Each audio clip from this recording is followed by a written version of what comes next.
पुनः आप सभी का बहुत बहुत स्वागत है गुडविल द कैरियर वर्ल्ड में। और आज की क्लास आपकी बहुत ही होने वाली है खास, क्योंकि हिंदी जो है बहुत आसान ढंग में हिंदी के माध्यम से आपको संस्कृत समझाने की कोशिश कर रहे हैं। और हम सभी चैप्टर 7 का जो है नीति श्लोक का जो है नीति संबंधी जो श्लोक विदुर जी के द्वारा लिखा गया है, इसका पहले पार्ट में हमने पूरे अच्छे ढंग से जो है समझा था कि ये चैप्टर क्या बताता है, क्या कहता है। और अब इस चैप्टर में हम सभी जो है उसके जो है पहले वीडियो जो होगा, जो नहीं देखे हैं, अगर डायरेक्ट दूसरे वीडियो में आ गया तो आप जो है पहले वीडियो में जाकर देख लीजिएगा पार्ट 1 में, जिसमें कि हमने 2 श्लोक की व्याख्या कर दिया है। तो आइए आज ये इस वीडियो का जो है हमारा ये पार्ट 2 है, जो कि बिल्कुल आसान तरीके से समझ में आ जाएगा और जो है आपके एग्जाम के लिए काफी बेनिफिशियल भी रहेगा। तो बिना देरी किए संपूर्ण व्याख्या की तरफ हम सभी चलते हैं और जो है संपूर्ण व्याख्या को हम सभी समझते हैं। तो हम सभी ने कल वेद व्यास के बारे में बताया और फिर जो है ये जो है आपका धृतराष्ट्र और विदुर के बीच के संवाद जो बताया, विदुर नीति जो है क्या क्या कहता है, इसके बारे में हम लोग जो है श्लोक नंबर 1 और श्लोक नंबर 2 ये हमने पढ़ लिया था। आइए आज हम सभी जो है श्लोक नंबर 3 को हम लोग जो है जानते हैं और समझते हैं। श्लोक 3 क्या कहता है देखते हैं। श्लोक 3 कहता है, जो व्यक्ति बिना बुलाए किसी के यहां आ जाता है, बिना पूछे बोलता है और अविश्वासियों पर विश्वास कर लेता है, उसे मूर्ख कहते हैं। यह प्रश्न बनता है, धृतराष्ट्र पूछते हैं विदुर से, बताओ विदुर, क्या मैं मूर्ख हूं? मूर्ख की क्या परिभाषा है? दुनिया में मूर्ख कौन है? क्या कृष्ण मूर्ख है? हम मूर्ख हैं? मूर्ख किसे कहेंगे? तो विदुर जी कहते हैं कि भाई उस व्यक्ति को मूर्ख कहेंगे महाराज जो बिना बुलाए किसी के यहाँ क्या करता है, आ जाता है। बिन बुलाए मेहमान, कभी भी बिन बुलाए जहां बुलाया ना जाए वहां पे जाना नहीं चाहिए, नहीं वहां पर आदर आपका कभी भी नहीं होगा, ठीक है ना। और यानी बिन बुलाए आ जाता है, वो महाराज मूर्ख है। किसी भी सभा में जा रहे हैं, आपका आमंत्रण है तभी जाइए। बात अलग है कि बच्चे सब जो है किसी के भी पार्टी में घुस के जो है खा पी के चल देते हैं, क्या ही मतलब रखा है, ठीक है। बिना पूछे बोलता है, हम सब वकील बन जाते हैं। दूसरा का जब समस्या आएगा तो दूसरा का सर ऐसे होगा, सर ऐसे होगा, यही ऐसे का होगा। अपन ब्याह में सब गीत भूल जाता है, दूसरा के ब्याह में खूब सबको गीत आता है कि नहीं। तो बोलते हैं कि बिना, है ना, बिना पूछे, उसको से कोई पूछ नहीं रहा है कि समस्या का क्या हल है, अपने से बोले जा रहा है। तो भाई आप अपना वजूद को क्या कर रहे हैं, घटा रहे हैं। तो बिना पूछे बोलता है और अविश्वासियों पर क्या करता है, विश्वास करता है। यानी जानते हो एक आदमी था ना, और जो है रात में आया था, इसे देखा था गायब हो गया, गायब हो गया। भाई तो भूत था, भूत था, विश्वास कर लिया कि भूत था, है ना। जानते हो ये कितना रुपए में किताब मिला, हमको तो 10 रुपए मिल गया, 10 रुपए मिल गया। अरे भाई साहब जो है केवल बात पे विश्वास नहीं करना चाहिए, ऐसा बात जो हकीकत ना लगे, जो बात करे जो है जिसके अंदर सत्यता ना महसूस हो, है ना, विश्वास नहीं करना चाहिए। नहीं तो फलना कहे थी इसलिए हम भी कह रहे हैं, ऐसा बात बिल्कुल नहीं करना चाहिए। नहीं तो आप मूर्ख किस श्रेणी में हैं, किसके अनुसार? मेरे अनुसार नहीं, किसके अनुसार? विदुर नीति के अनुसार। पहला क्या बोलते हैं, बिन बुलाए नहीं जाना चाहिए, जो जाता है वो मूर्ख है। दूसरा कहते हैं बिने पूछे नहीं बोलना चाहिए, जो बोले वो। और बोलते हैं तीसरा क्या कहते हैं कि जो है जो विश्वास करने योग्य ना हो उस पर विश्वास नहीं करना चाहिए, नहीं तो वो मूर्ख है। तो सोच लीजिए आप क्या है, ठीक है। तो हम हिंदी बता दिए ना, आइए हम लोग जो चलते हैं संस्कृत पर। अनाहुता, यानी अनाहुता मतलब के बिना होता है। क्या होता है? के बिना, है ना।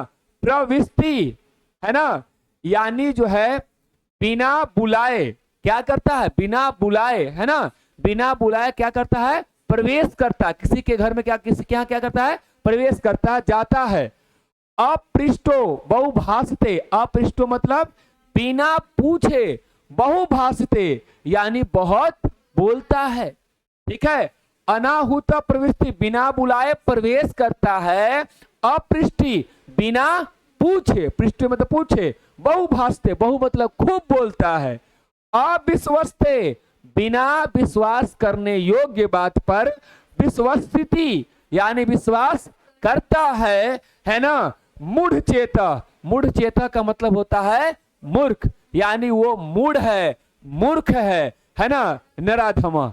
यानी नरों में वो क्या है, अधम है, यानी नीच है। ठीक है, क्या है, नीच है। तो क्या अब ये संस्कृत देखकर आप इसका अर्थ नहीं लगा लीजिएगा, व्याख्या नहीं कर लीजिएगा, कर लीजिएगा। यही संस्कृत कितना हार्ड लग रहा था, लेकिन अब जो है आप पढ़ कर देखिए अपने आप में ये संस्कृत अपना अर्थ खुद कह रहा है। अनाहुत प्रविष्टि, बिना बुलाए जो आ जाता है, अपृष्टो बहुभाषते, बिना पूछे बोलता है, अविश्वासते विश्वस्यति, बिना विश्वास करने वाले बात विश्वास करता है, मूढ़ चेतः नरधम, ऐसे व्यक्ति को अधम और मूर्ख कहा जाता है। ठीक है, तो ये भाई विदुर जी बड़ा अच्छा बात कहे हैं। आइए अगले श्लोक पे चलते हैं, और अगला श्लोक हमें क्या कहता है विदुर नीति जी का, है ना, आइए देखते हैं। ठीक है, अगला श्लोक कहता है, ठीक है, कि एक ही धर्म, ठीक है, क्या है, एक ही धर्म क्या है भाई, सर्वश्रेष्ठ है। ठीक है, एक ही धर्म सबसे श्रेष्ठ है। जिस भी धर्म में है आप, है ना, वो क्या है, श्रेष्ठ है, अच्छा है। ऐसा नहीं कि जो है ना, जो हमारा धर्म श्रेष्ठ है दूसरा का खराब है ना, जो भी है ना, वो क्या है, श्रेष्ठ है।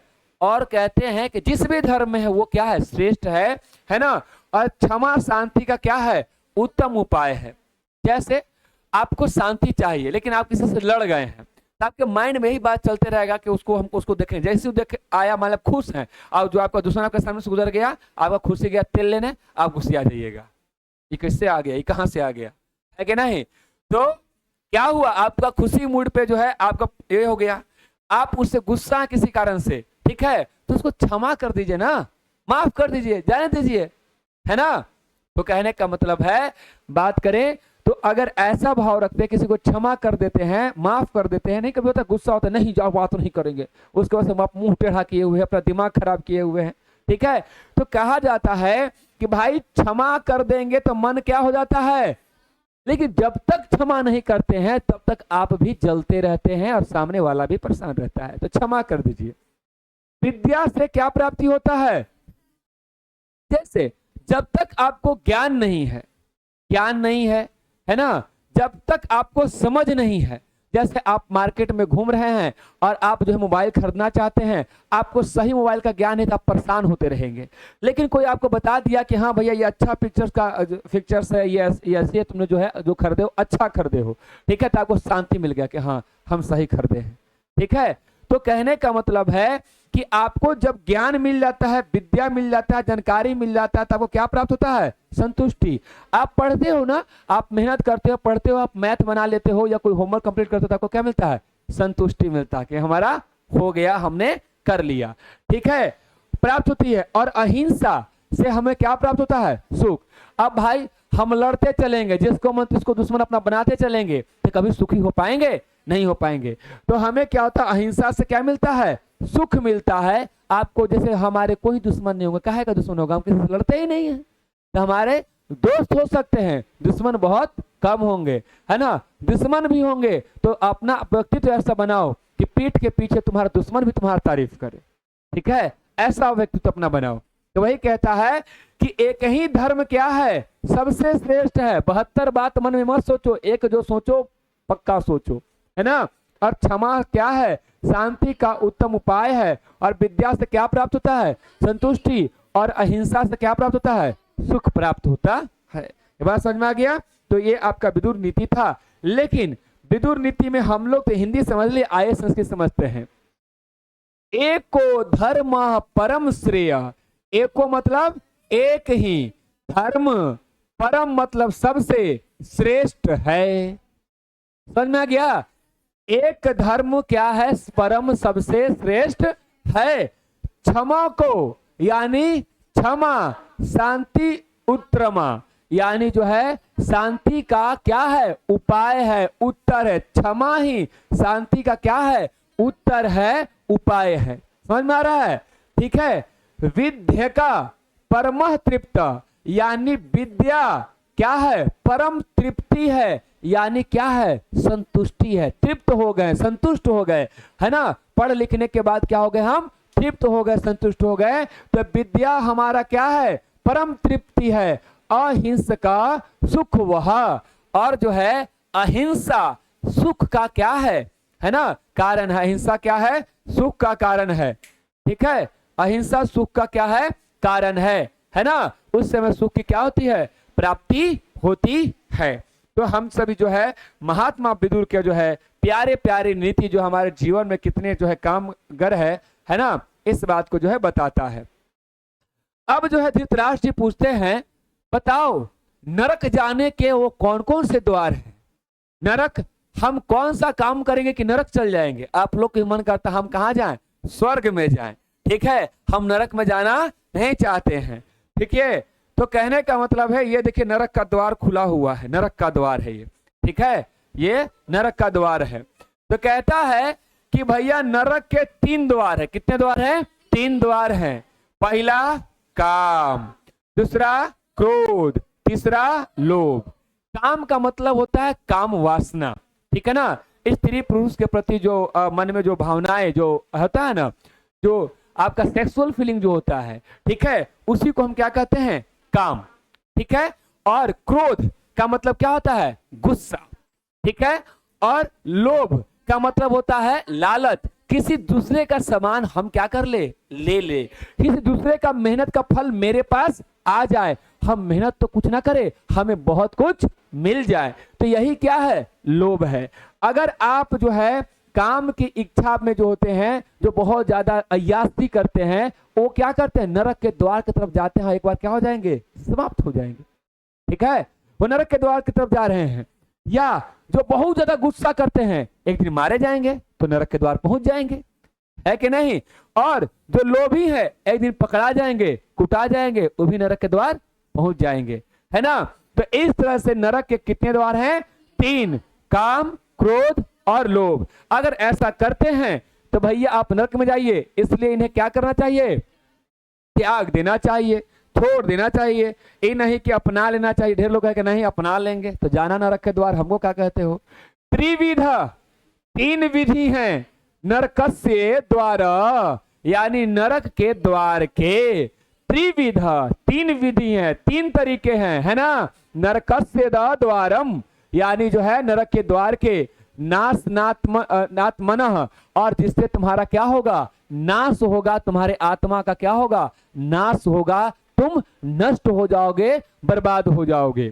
ठीक है, कामः क्रोधस्य लोभस्य अस्मुदत्य त्रय त्याजते। तो वो 3 कौन कौन है? काम यानी काम, क्रोधस्य क्रोध, लोभस्य लोभ, त्रय त्याजता। तो इन तीनों का त्रयम है ना, त्रयम। त्रयम मतलब ये इसको म पढ़ते हैं ना, त्रयम त्यजते, यानी इन तीनों का क्या करो? त्याग करो। इन तीनों का क्या करो? त्याग करो। ठीक है ना। चलिए, तो ये भी समझ में आ गया हमारा श्लोक नंबर 5। आइए, है ना, ये देखिए नरक का द्वार है। ठीक है, जाइएगा तो हो, ठीक है, नरक का द्वार। चलिए, आइए हम लोग जो है अगला जो है श्लोक को हम लोग पढ़ते हैं। ठीक है,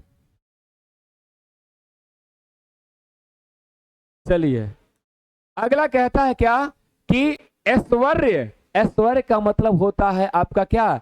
आपका नाम, शोहरत, है ना, पैसा खूब हो। ऐश्वर्य का मतलब होता है सुख, चैन, आराम, है ना, सारी चीज आपको दुनिया का, है ना।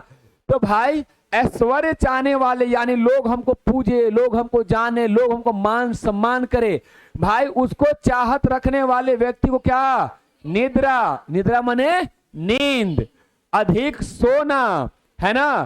तंद्रा, निंद्रा का भाई तंद्रा है। ठीक है, तंद्रा मतलब है ना, जगल है, उठे के मन ना कर रहा है, तनी देर आओ सुत लेते हैं, मनवा अलसाइल, पढ़े के मन ना कर रहा है, अब मोबाइल चला के मन कर रहा है। ठीक है, तो इसको बोलते हैं क्या? तंद्रा। और निंद्रा का मतलब वो है जो गधा बेच के सुतल है।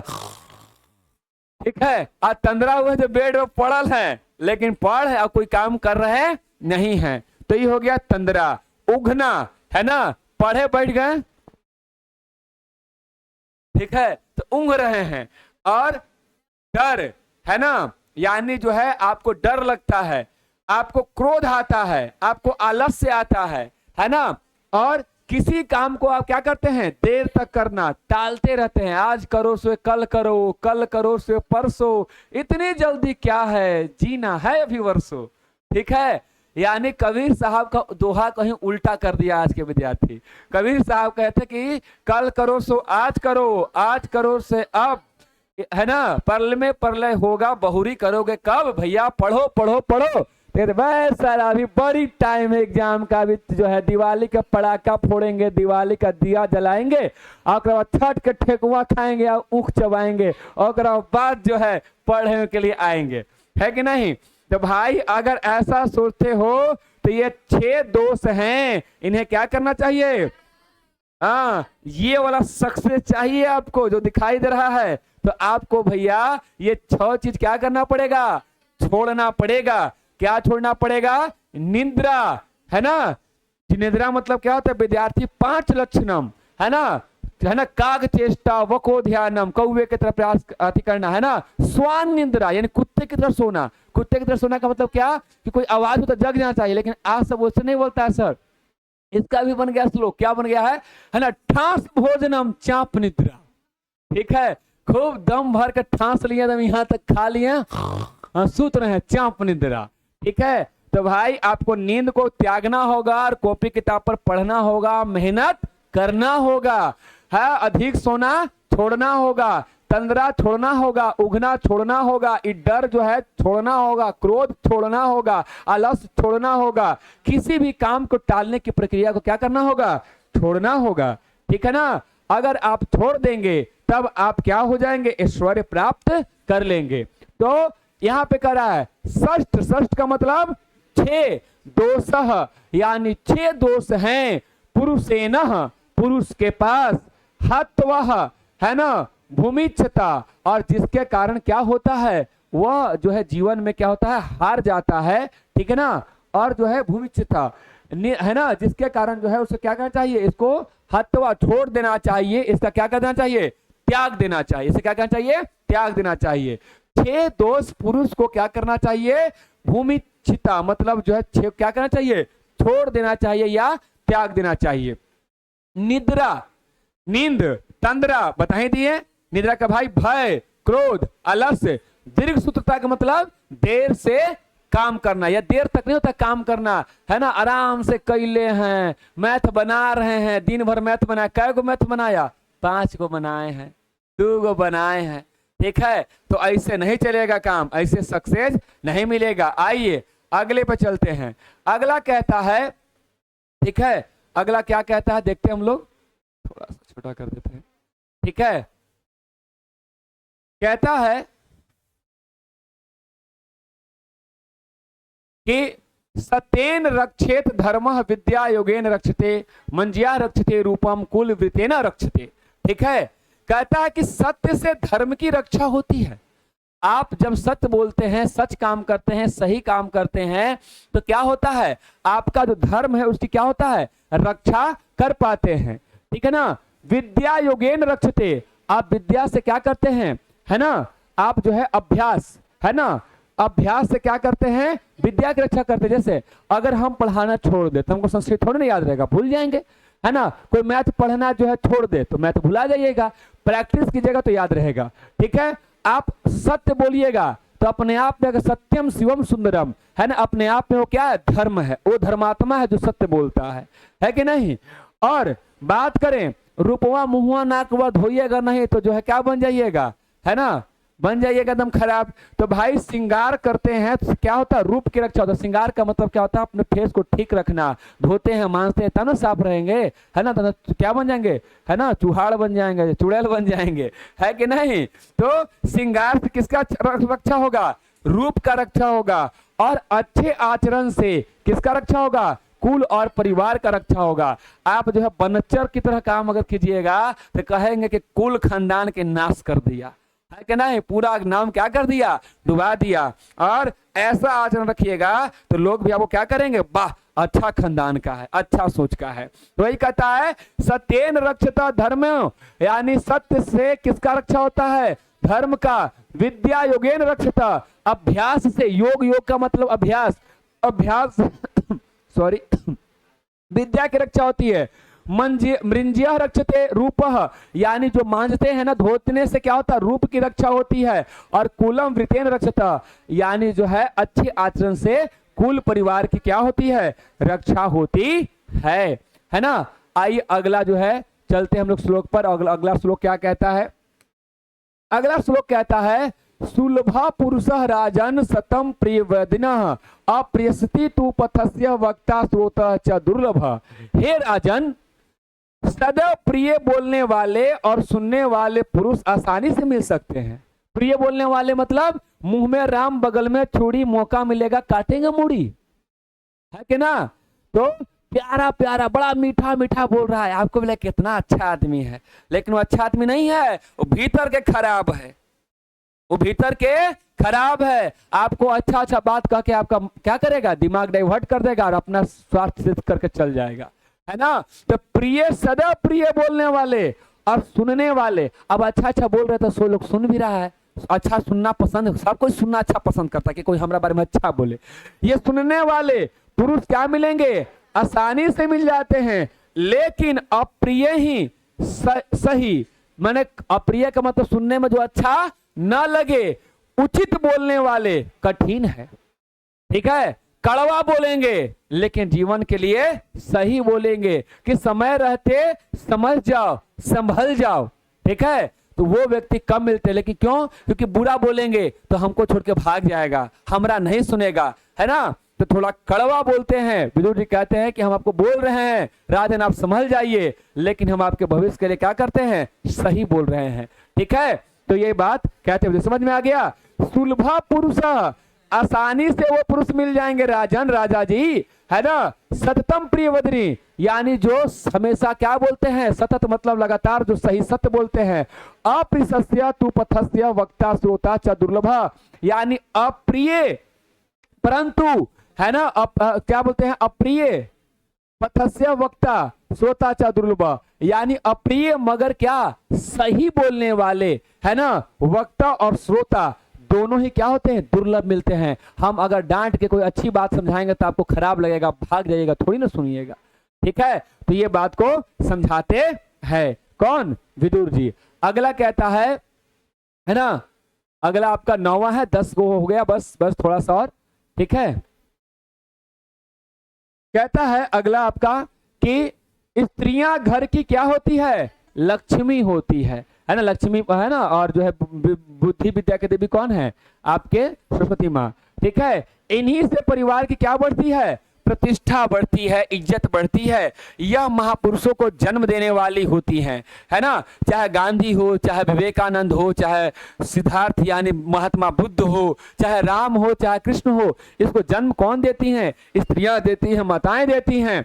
इसलिए स्त्रियां विशेष रूप से क्या करने योग्य है, रक्षा करने योग्य है ना। जहां नारी की पूजा होती है वहां पर जो है क्या होता है, भगवान का वास होता है, ठीक है। तो कहता पूजनीय महाभाग, ठीक है, पूजनीय महाभाग, यानी पूजनीय योग्य होती है, महाभाग यानी लक्ष्मी होती है, पुण्यास गृह दीप्तित, और ये क्या है, घर की जो है दीपक होती है, लक्ष्मी होती है ना।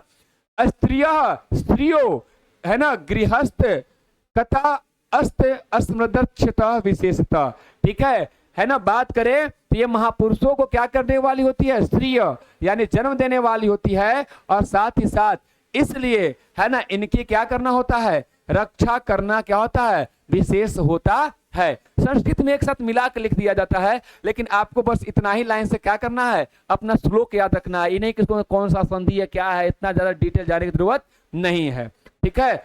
और आज का जो है अंतिम जो है हम लोग श्लोक पढ़ते हैं, ठीक है। अंतिम श्लोक क्या कहता है, ध्यान से देखते हैं हम लोग। कह रहा है कि अकीर्ति, है ना, यानी विनम्रता, ठीक है। क्या कह रहा है कि विनम्रता बदनामी को दूर करती है, पौरुष या पराक्रम अनर्थ को दूर करता है, क्षमा क्रोध को दूर करता है ना, और अच्छा आचरण बुरी आदतों को दूर करता है। संस्कृत श्लोक जो है ये गलती से लिखा गया है, ठीक है ना, इसका कोई मतलब नहीं है, जस्ट अ मिनट, इसका कोई मतलब नहीं है।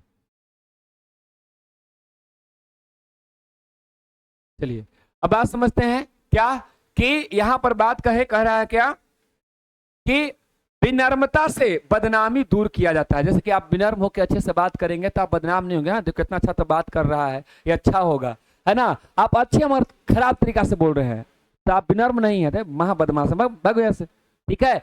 तो विनम्रता आपको क्या करता है, बदनाम होने नहीं देता, उसको दूर करता है।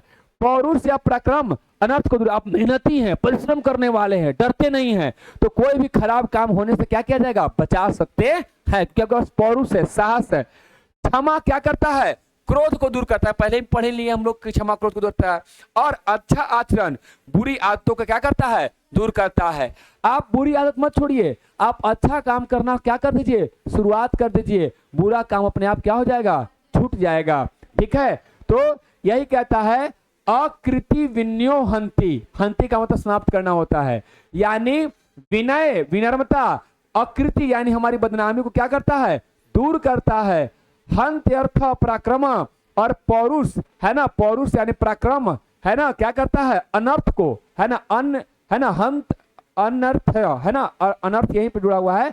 हनंत हनंत हनंत मतलब यहीं पे जुड़ा हुआ है, हंति में हनंत अर्थम यानी जो है अनर्थ को क्या कौन दूर करता है, पराक्रम दूर करता है। हंति नित्यम क्षमा क्रोध यानी जो है क्षमा किसको अति करता है, क्रोध को दूर करता है। और है ना आचरो यानी हमारा अच्छा आचरण है ना, हंत्यम लक्षणम यानी जो हमारी बुरी आदतों को क्या करता है, दूर करता है। इस तरह से हमने पूरे चैप्टर को जो है अच्छे ढंग से समझा दिया, आपको बता दिया, है ना। थैंक यू वेरी मच कि आप जो है लास्ट तक वीडियो देखें, लास्ट तक बने रहें। आपको इसी तरह का वीडियो पूरे जो है चैप्टर का मिलता रहेगा। आप अपने वीडियो पसंद आ रहे तो आप अपने दोस्तों से अवश्य शेयर करें, है ना। मिलते हैं नेक्स्ट पार्ट में नेक्स्ट टॉपिक पर। आज की क्लास यहीं तक। जय हिंद, जय Bharat. Thank you very much.